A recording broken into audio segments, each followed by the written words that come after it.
itu diketahui oleh seluruh penduduk Efesus, baik orang Yahudi maupun orang Yunani.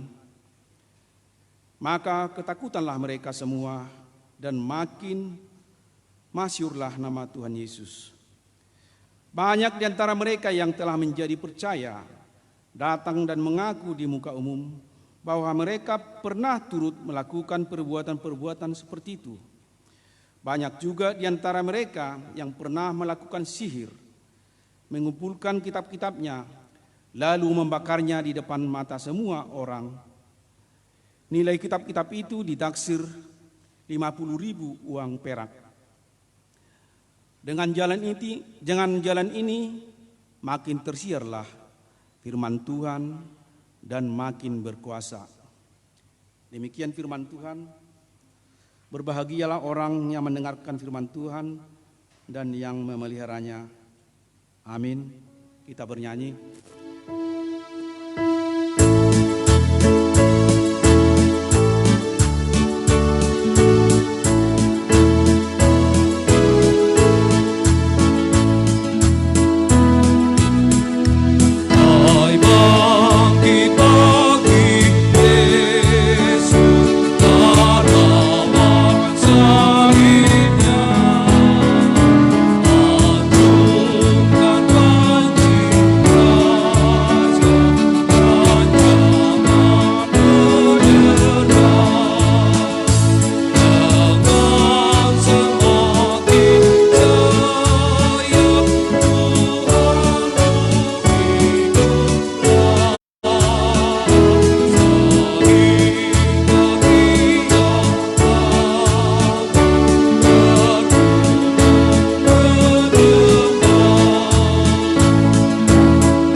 Marilah kita mengucapkan pengakuan iman kita. Marilah kita sama-sama mengucapkan. Aku percaya kepada Allah Bapa yang Maha Kuasa, yang menciptakan semesta alam dan isinya. Aku percaya kepada Yesus Kristus, Anak Allah yang tunggal Tuhan kita, yang dikandung daripada Roh Kudus, lahir dari gadis perawan Maria, yang menderita di bawah pemerintahan Pontius Pilatus, disalibkan, mati dan dikuburkan, turun ke dalam kerajaan maut, pada hari yang ketiga bangkit pula dari antara orang mati, naik ke surga, duduk di sebelah kanan Allah Bapa yang Maha Kuasa, dan akan turun dari surga untuk menghakimi orang yang hidup dan mati. Aku percaya kepada Roh Kudus, satu gereja Kristen yang kudus, persekutuan orang-orang kudus, pengampunan dosa, kebangkitan daging, dan kehidupan yang kekal. Amin. Kita bernyanyi.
damai sejahtera dari Tuhan Allah yang melampaui segala akal dan pikiran manusia, itulah kiranya yang memelihara hati dan pikiranmu sekalian di dalam Kristus Yesus, Tuhan kita.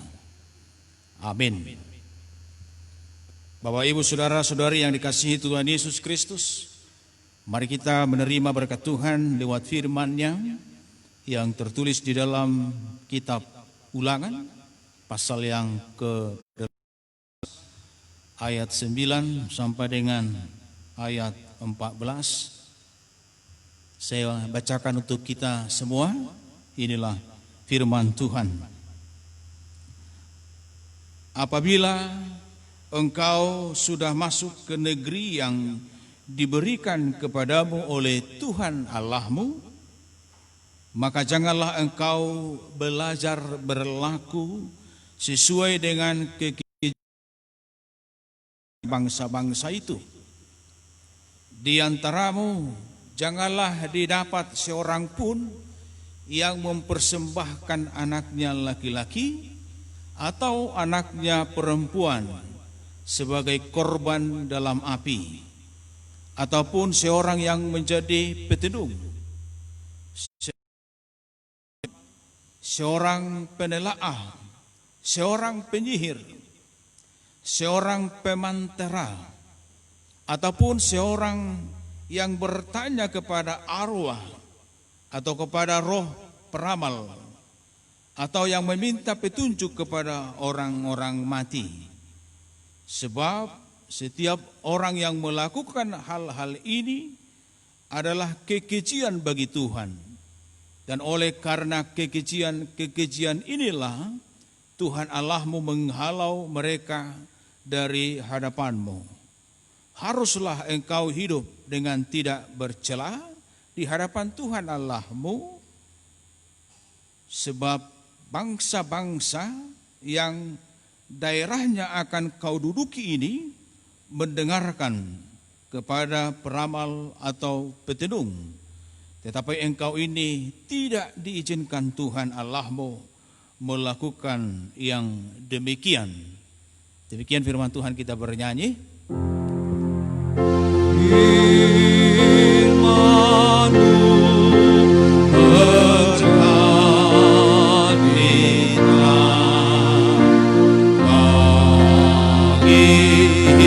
hidup kami.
Salam bagi kita semua, Bapak, Ibu, saudara-saudari yang dikasihi Tuhan Yesus Kristus.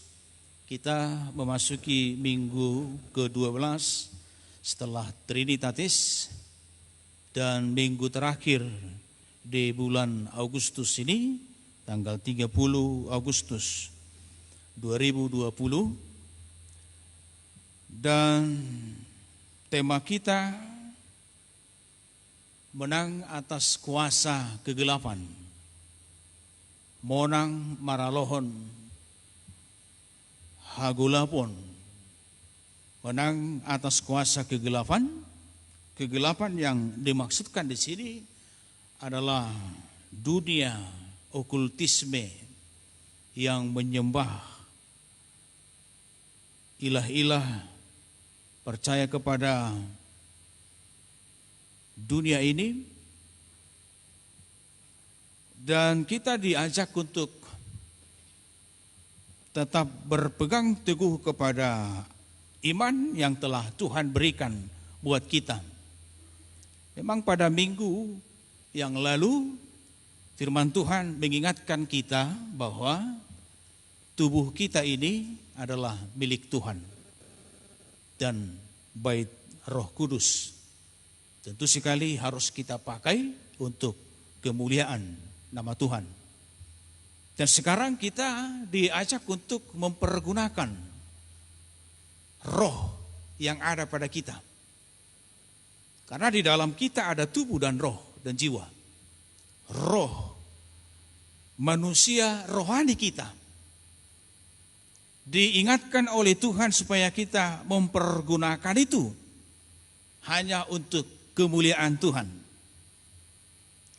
Maka perlu kita semakin mendalami apa sih tugas kita sebagai orang yang percaya dalam rangka menempatkan rohani kita ini benar-benar hanya kepada Tuhan. Saudara-saudaraku yang kekasih, tentu tidak ada seorang di antara kita di sini yang tidak senang dengan belajar ya. Belajar, anak-anak senang belajar, remaja, bapak ibu dan semua kita, saya pikir kita senang belajar dan itu sangat penting sekali. Karena kita memerlukan proses pertumbuhan baik fisik, pertumbuhan jiwa kita, pertumbuhan rohani kita, pertumbuhan akal pikiran kita. Dan setiap kita adalah hasil dari sebuah. Dulu waktu anak-anak kita belajar dari orang tua kita. Setelah dewasa kita belajar juga dari orang tua kita. Dan juga dari ilmu pendidikan yang kita gumuli di dalam studi kita. Dan lain sebagainya. Sehingga kita tercipta menjadi manusia yang bertumbuh. Bukan hanya secara fisik, tetapi bertumbuh secara akal pikiran. Dan bukan hanya di situ, kita juga belajar tentang kerohanian kita. Kerohanian anak-anak. Tentu sekali di dalam pembelajaran yang diberikan oleh orang tuanya di dalam sebuah keluarga. Pembelajaran yang diberikan oleh gereja. Pembelajaran yang dia gali di dalam kehidupannya sehari-hari. Dalam dunia kerohaniannya. Jadi yang selalu diajak untuk terus belajar dari sang guru yang maha besar itu, yaitu Yesus Kristus. Dan semua agama memanggil semua umatnya untuk terus belajar. Katakan agama Kristen itu diajak untuk belajar dari Yesus Kristus. Meneladani apa yang dikerjakan oleh Tuhan Yesus. Agama Islam itu diajak untuk belajar dari Muhammad. Meneladani apa yang dilakukan oleh Muhammad. Dan semua agama itu mengajarkan betapa pentingnya belajar itu. Bapak Ibu saudara-saudaraku yang kekasih. Kalau di dalam bahasa Ibrani, belajar itu disebut dengan kata lamad yang artinya sebuah proses untuk mendalami sampai mampu melakukan dalam kehidupannya. Tuhan sangat senang kita belajar dari hal-hal yang baik. Tuhan sangat senang kita belajar dari firman-Nya. Tuhan sangat senang kita belajar dari Dia. Dari lingkungan kita akan kebaikan-kebaikan. Tetapi Tuhan juga tidak senang bila kita belajar dari hal-hal yang tidak baik. Hal-hal yang salah. Apalagi hal-hal yang menjijikkan Tuhan. Yang menjadi kejijikan bagi Tuhan itu dilarang untuk kita pelajari. Sama seperti apa yang diperintahkan oleh Tuhan ketika umat Israel itu hendak memasuki tanah Kanaan. Mereka diingatkan untuk mawas diri, belajar berlaku seperti apa yang dilakukan oleh bangsa-bangsa yang ada di sana.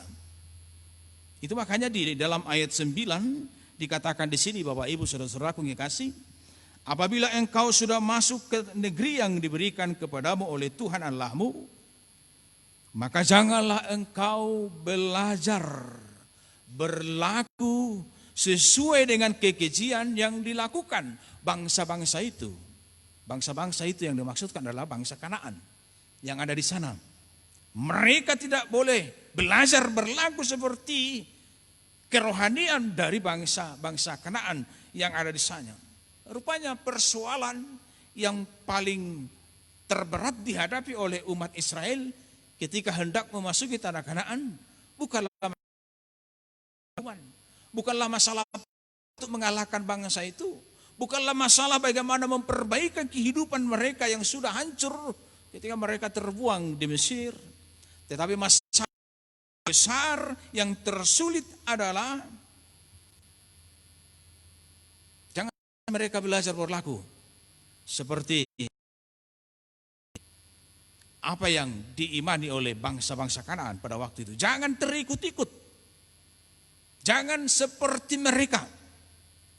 Memang kalau orang Batak memasuki satu etnis, satu kelompok, satu desa, selalu ada pemahaman yang mengatakan si dapot sulub do naro, ya kan? Si dapot sulub do naro, iya ahana masa dihutai ikonido, ihutonoton. Memang pemahaman orang Batak, si dapot sulub do naro dalam arti hal-hal yang positif dan bukan hal-hal yang negatif. Dia manadenggat dihutai ikonido uluan. Alaikotolakodo akan nasudinggan. Jadi si dapot sulub dunaro tunaringgan. Tetapi bagi Allah tidak masa, tidak cocok istilah yang seperti itu. Tidak boleh. Yang si dapot sulub pabuisi. Alaiko betul-betul do jati diri mereka jelas. Unang masa unang ni hata ni halak bata kate. Beda masa di gagak ursa. Ina masa ini ulah. Apa yang dikerjakan di tanah Kanaan itu yang mereka kerjakan, tidak seperti itu. Tapi harus mereka berdaulat penuh atas diri mereka.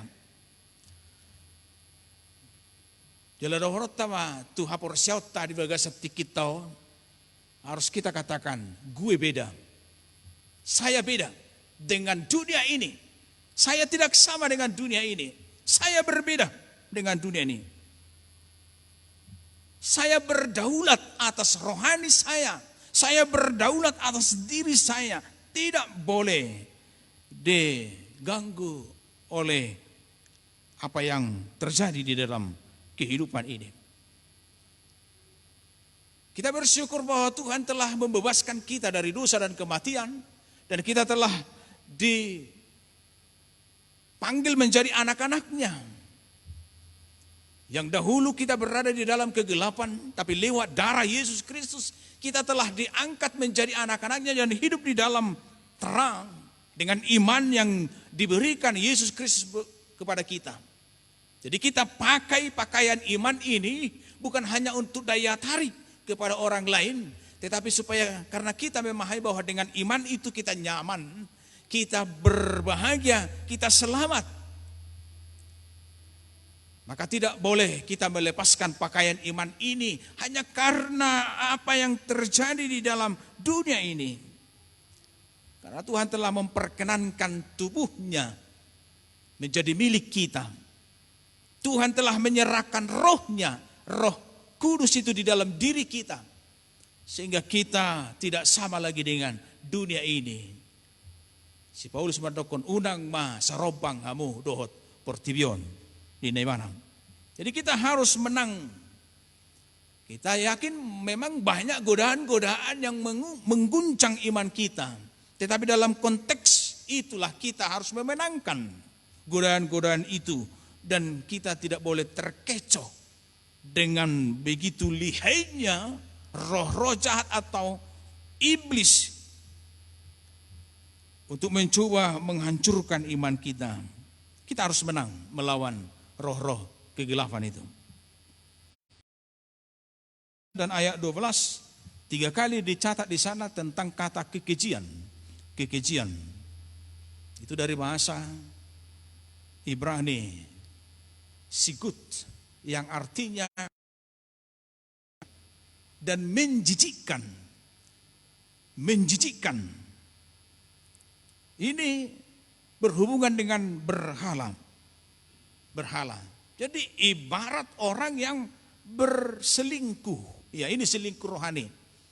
Selingkuh rohani.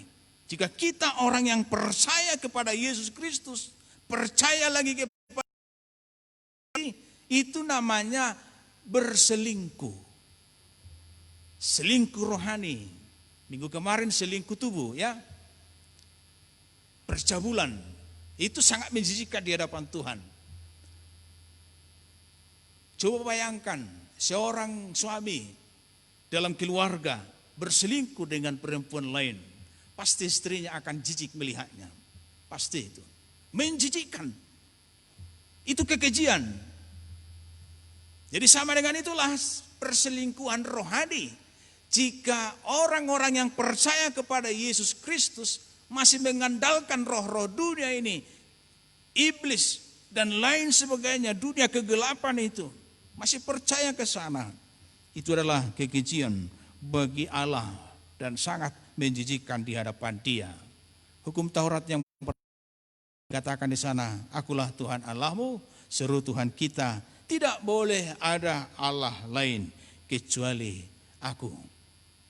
Yesus dengan jelas mengatakan itu, bahwa orang percaya tidak dapat mengabdi kepada dua tuan. Siapa kekasihnya, kepadanya lah dia mengabdi. Kalau masih ada kekasih lain, itu adalah berhala. Berarti itu mendukakan hati Tuhan. Mendukakan hati Tuhan.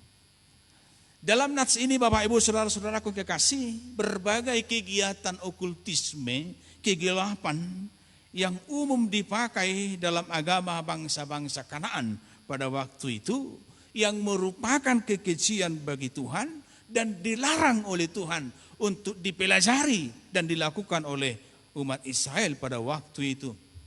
Dan juga bagi kita pada masa kini. Yang pertama, kalau kita lihat di dalam ayat yang ke-10 Bapak Ibu Saudara-saudaraku, di sana dikatakan, di antaramu janganlah dapat seorang pun yang mempersembahkan anaknya laki-laki atau anaknya perempuan sebagai korban dalam api. Memang agama Kanaan menyembah dewa Molok, ada dewa mereka, dewa Molok namanya. Dan mereka percaya bahwa dewa Molok itu dapat memberikan kesuburan. Baik kesuburan di dalam pertanian atau apapun yang mereka kerjakan, maupun kesuburan dari seorang perempuan bisa melahirkan seperti itu. Jadi untuk mendapatkan kesuburan itu mereka harus mempersembahkan anaknya. Bangalian anak nadok boruna menjadi korban persembahan. Menjadi korban persembahan. Jadi mengorbankan anak. Itu kebiasaan yang dilakukan oleh agama Kanaan pada waktu itu. Di zaman kita mungkin masih ada dengan model yang berbeda, tapi tujuannya sama. Ya.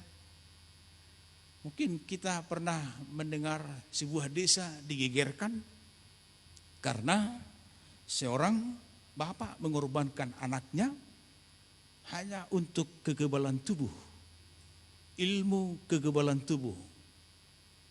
Dan tujuannya adalah untuk kekayaan, untuk memperoleh kekayaan. Mengorbankan anaknya. Di dalam epistel tadi kita melihat ada seorang imam yang bernama Skewa. Mempunyai anak-anak. Anak-anaknya itu semuanya ikut terlibat di dalam okultisme. Ini okultisme modern pada waktu itu. Mereka memakai nama Yesus, menyembuhkan orang yang kerasukan. memakai nama Yesus, tetapi tujuannya adalah untuk kekayaan. Dan kita lihat memang di sana hampir sama dengan apa yang ada di dalam kehidupan kita sehari-hari. Ada banyak dukun atau peramal atau yang punya kekebalan tubuh. Nampaknya sangat religius ya. Arong ko halak na boy mangubati nina datu alay martangiang selalu memakai itu. Kabehirana religius siya di mana? Hira partuas itu tuh. Jala hirana tuh. Tapi ternyata itu hanya gaya untuk daya tarik.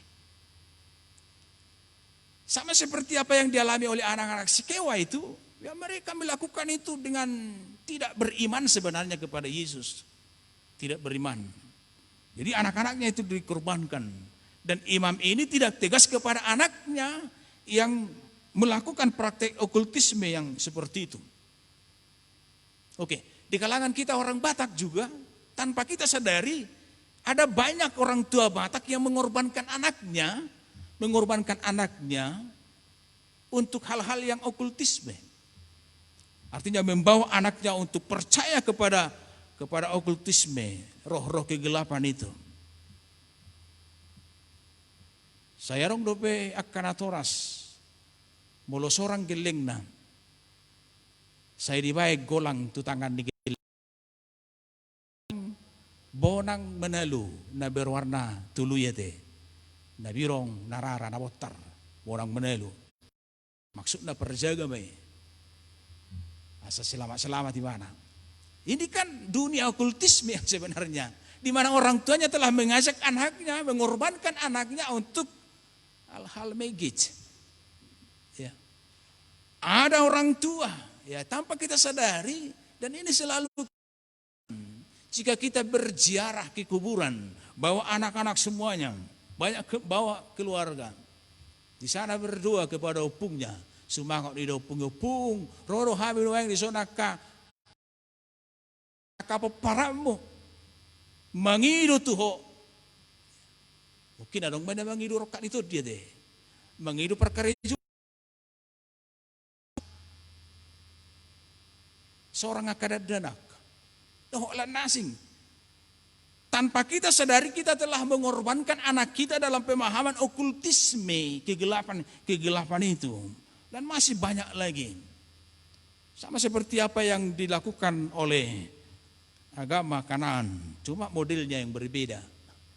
Modelnya yang berbeda. Tuhan mengingatkan, jangan lakukanlah. Unang ulahamu besok ini, magigi doa wa meregi ini na Tuhan ini. Itu sangat menjijikkan bagi Tuhan. Dan kita tahu bahwa sesuatu yang tidak dapat dipercaya, ya kan? Iblis adalah pendusta dan bapa segala dusta.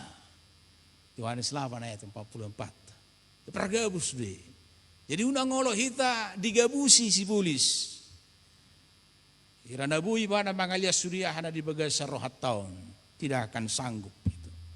Dan tidak akan mungkin. Yang bisa adalah Tuhan. Ya. Molo arong akka na selilingon na taula songone, firman Tuhan ini mengajak kita untuk janganlah lakukan itu. Bertobatlah. Mubah mak. Di patorang di sotaringot tupitenu yang berusaha meramalkan masa depan atau menyingkap rahasia-rahasia dengan bantuan roh-roh jahat. Atau aneka cara yang dipakai manusia. Ini juga populer di masa kini ya.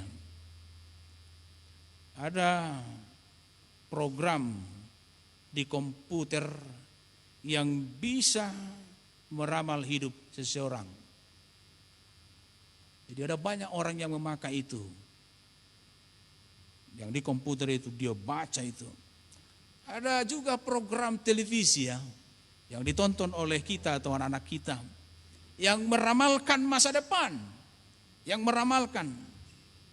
Ada juga layanan SMS yang bisa dikirim untuk mendapat nasihat ramalan. Banyak sekali ini. Dan juga kalau kita baca di majalah-majalah atau koran-koran, kita akan baca di sana ada horoskop, ya, ramalan bintang. Apa kata bintang? Ya kan? Selalu itu.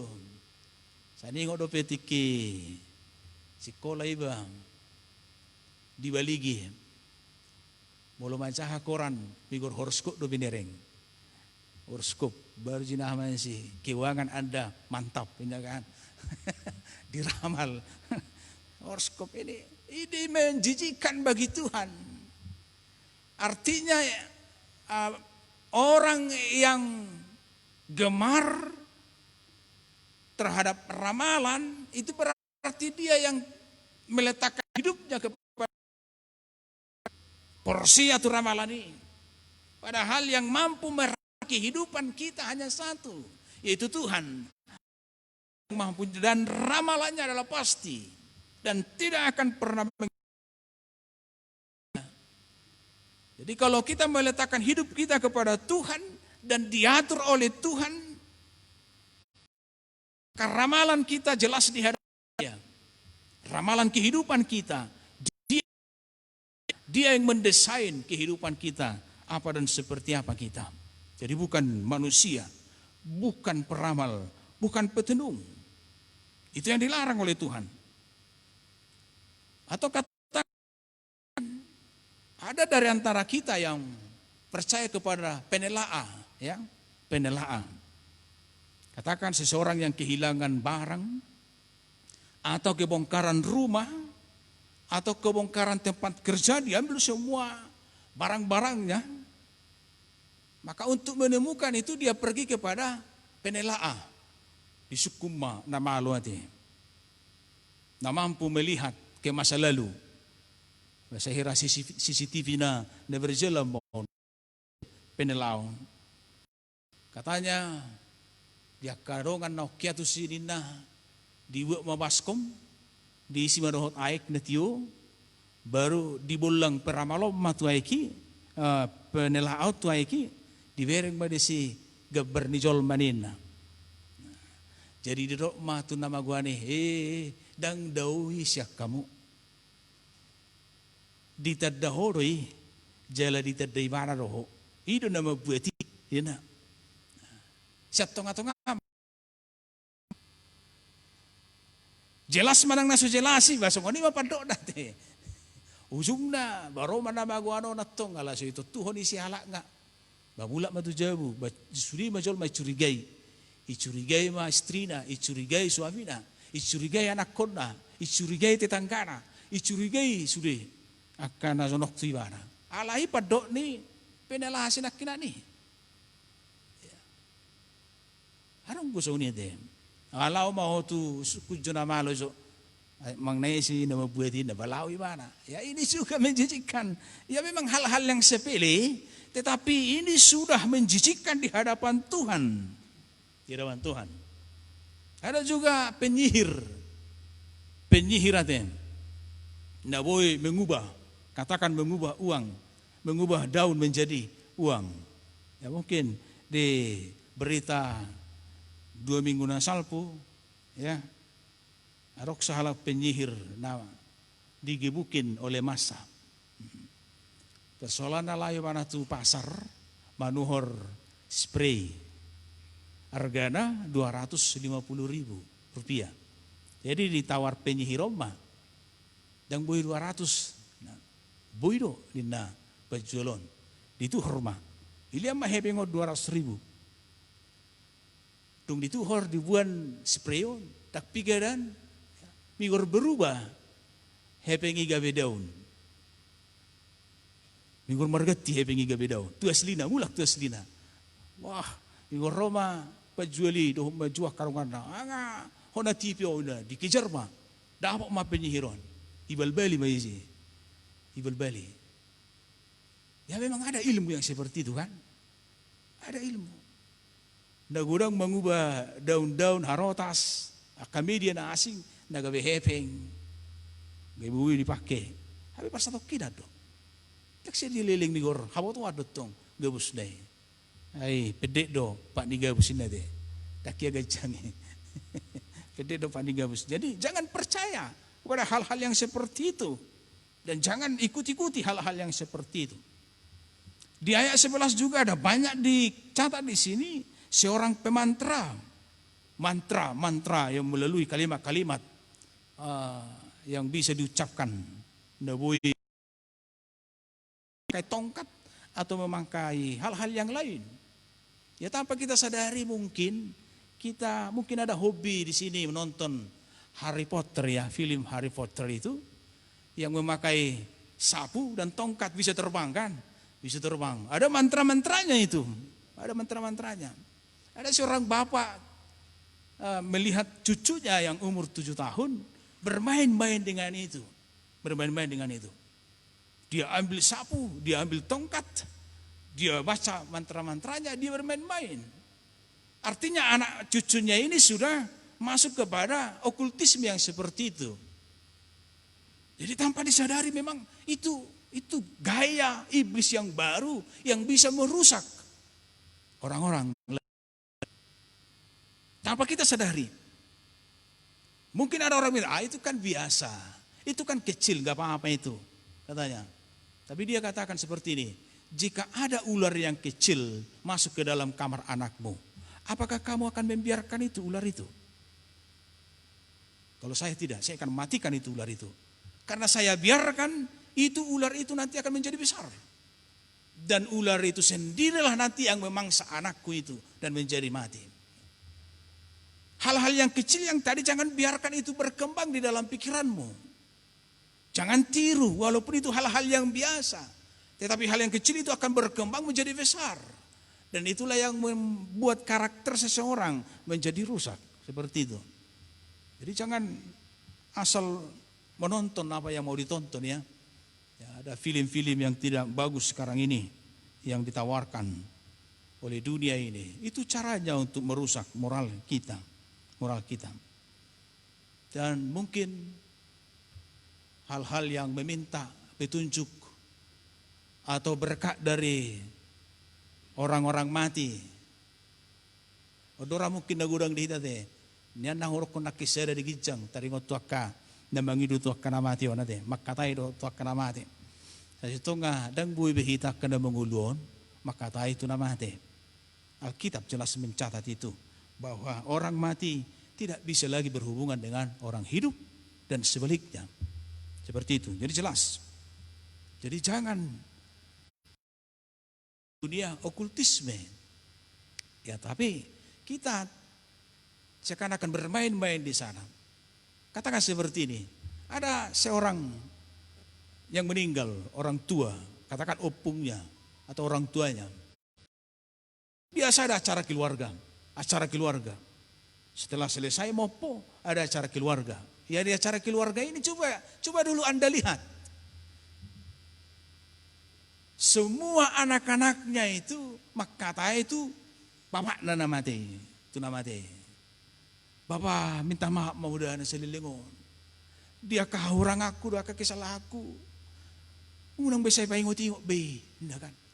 Gudak kiat di patok di si, sudi nak paromain na, nang boru na, nak kelana. So nguni nak sudi ka pahopu na gabi teriku ma.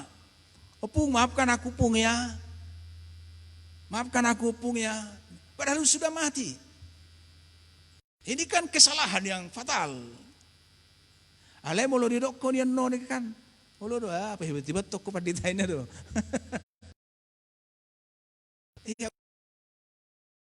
Itu tidak boleh. Ngomong boleh. Ada waktu saya kecil.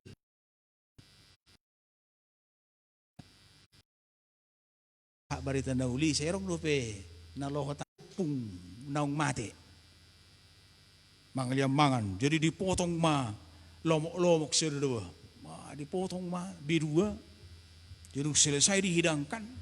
Tiba matu baskom na balga. Di pihak kom matu saya ada jajilan ni jabui na buka kami. Wala kami.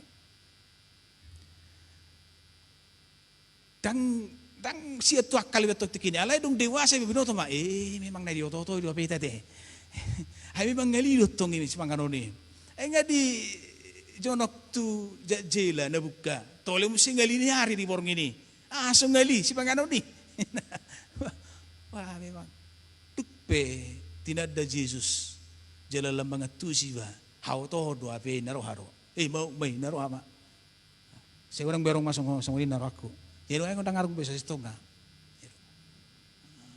arung no pinuai saya porsi tu opung na Roni na opung non berbaju na motar tangis si mana haci rohana alani haci roha opung na manukunon na roti manaon esongonon ayahamu kapo paraki dang diatur komu biami la sorok di pature hamu tebakku awaci rohaku tapi dong aku nang mati peparan na waksu na ma bagak na tebak na dibain dina cemburu ibana turungan na nang mati di romai na tu ibana merobik na motor tangis mengganggu ki dusong ini di bawah ibana mau tuaka na tua di huta di keluarga ibu ma tok sone tabay marhorja di gorga ma marhorja laos paling gato tebak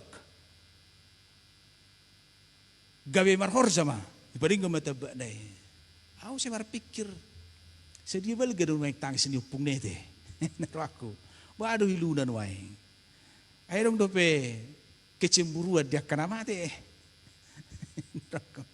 jadi aka hal-hal hasil pilih di neraka ini tidak tahu saya itu nggak deh ya nggak ada lagi orang mati berhubungan dengan orang hidup ala itu tuh daktar sirak kita siakolomi rohani di bagasa Yesus Kristus manak sirangon di amatian manak sirangon di hanguluan ya hanya di dalam Kristus kita bersatu orang mati dan orang yang hidup kalau yang hidup dengan yang mati itu tidak ada hubungannya jadi aka arwah nyopung taupe saya tahapor siai dope boy madongani hita te madongani idon ban naga bisa sirik kita lao marjiara nian daksala na berjiara asal martangiang di bagasa Tuhane martangiang tu Tuhane jala bangido pasu holan siat Tuhane itu jadi kau palaut tadi karena itu menjijikkan bagi Tuhan kedukaan bagi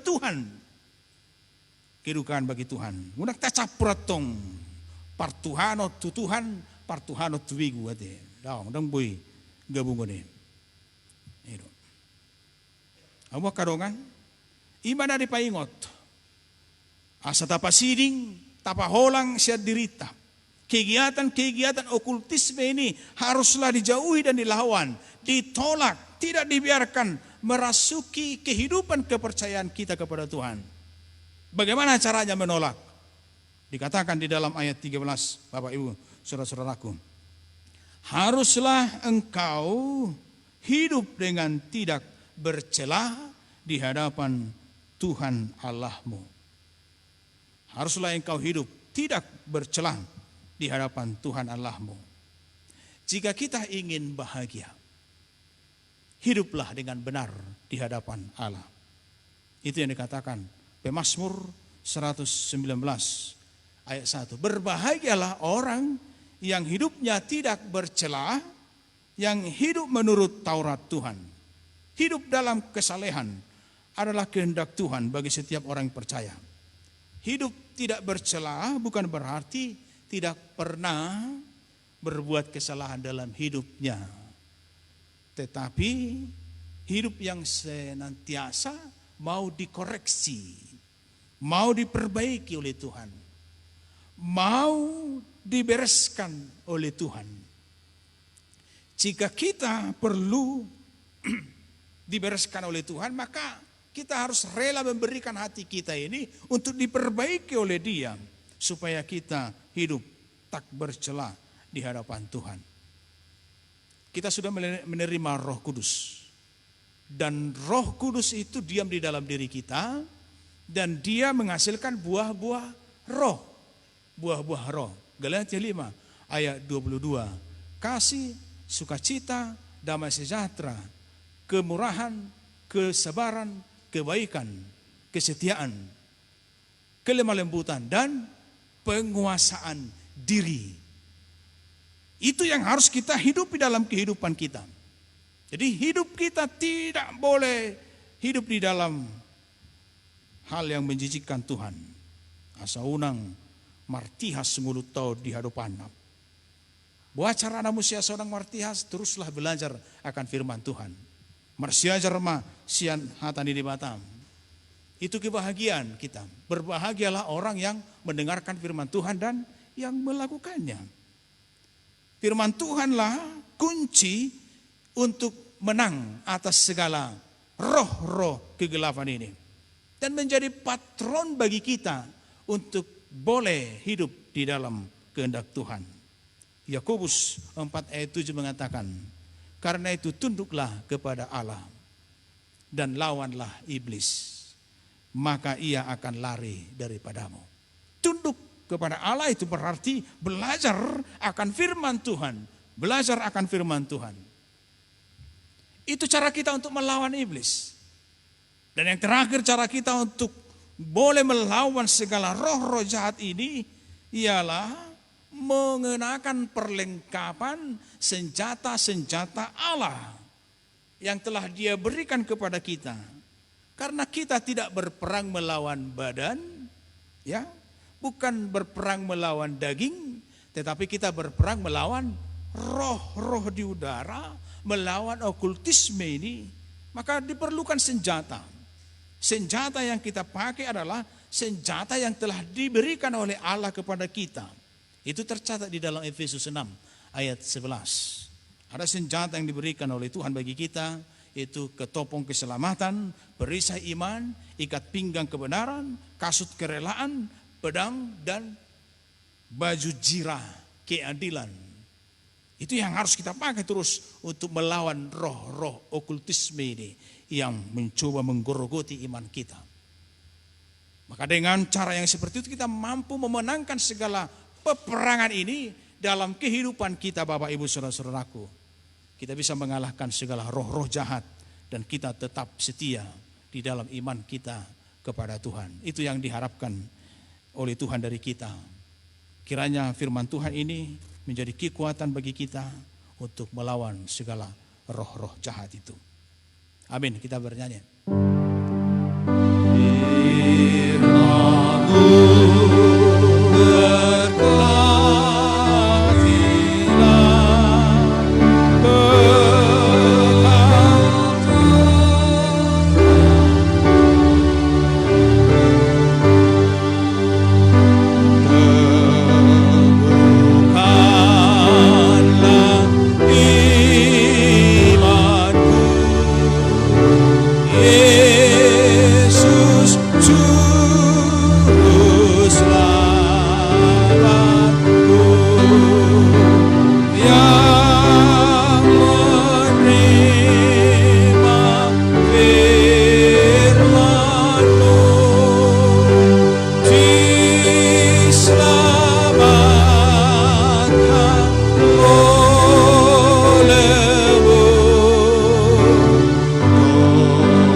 Terpujilah Engkau ya Tuhan atas kasih-Mu dan juga penyertaan-Mu bagi kami.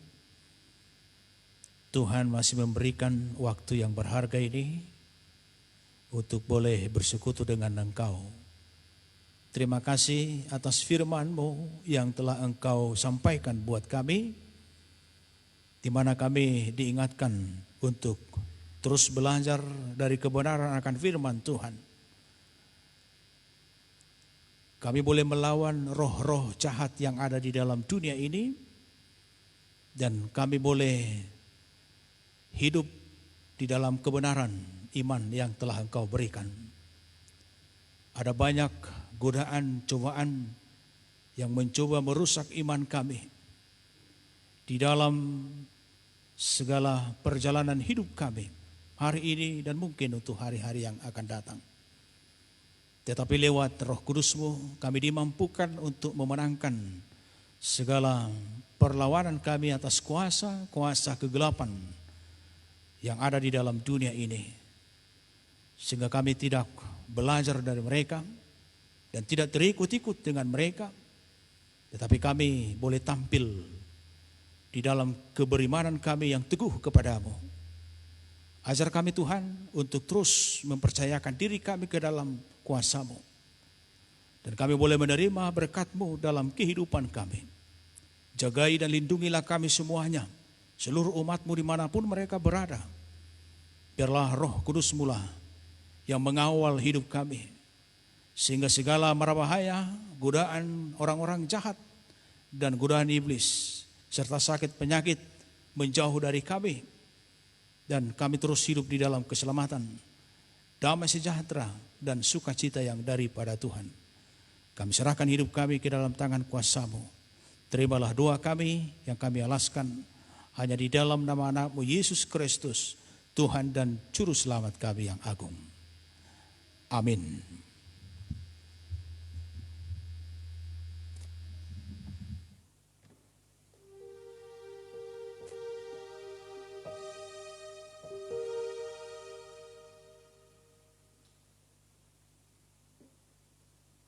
Kita bernyanyi.